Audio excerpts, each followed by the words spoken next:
Paul, elle fait un bien fou cette victoire ce soir. C'était un Racing bien différent depuis le début de la saison. Ouais, un grand bol d'air frais en tout cas ce match.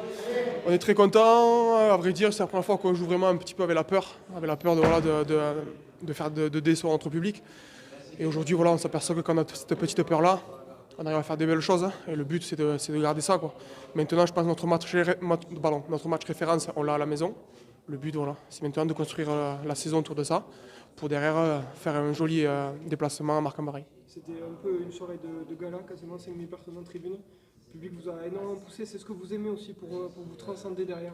Ah, bien sûr, ça galvanise. Quand on sent un stade chanter, quand on sent que ça pousse, c'est incroyable, quoi. Mais bon, après, ce stade aussi, il est un petit peu au tempo, au tempo du match.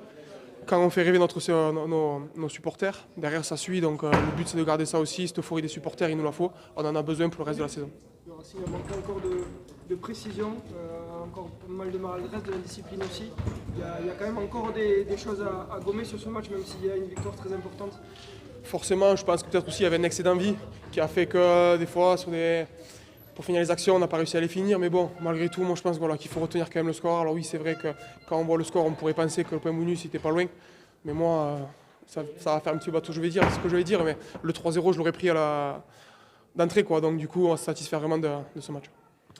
En seconde mi-temps, on laisse quand même cette équipe de Chambéry à 0. C'est la première fois quand même que le Racing ne prend pas de points en seconde mi-temps. Ça faisait bien longtemps et ça montre quand même les vertus de cette équipe qui n'a rien lâché jusqu'à la fin. Ben oui, quand on joue simple, on s'aperçoit que peut-être qu'on avait un jeu trop ambitieux sur le début de saison. Et là, on a dit qu'on allait fermer un peu les vannes, qu'on allait jouer au ras, qu'on allait jouer au pré, qu'on allait les prendre au cœur. En suivant, si on voyait qu'il n'y avait pas d'opportunité, on essaierait d'occuper. Et au final, ça nous a souri. Donc peut-être un peu moins, en s'exposant un peu moins, c'est ce qui a fait aujourd'hui la réussite. Vous avez envoyé quand même, je pense à l'entrée de Lopetegui, l'attelage en deuxième ligne, vous la troisième ligne. Ça a tapé quand même ce soir. Ah, ben aujourd'hui, quand tu as la chance de pouvoir jouer avec des mecs comme Leva, Fifita et Lopetegui Mani, c'est deux blocs, quoi.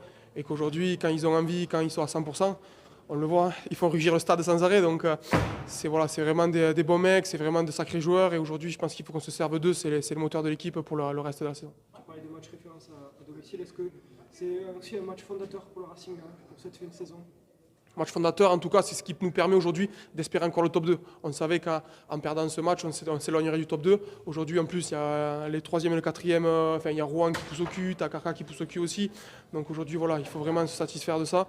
Et aujourd'hui, il faut s'accrocher pour finir dans ce top 2 parce qu'on veut une demi à la maison.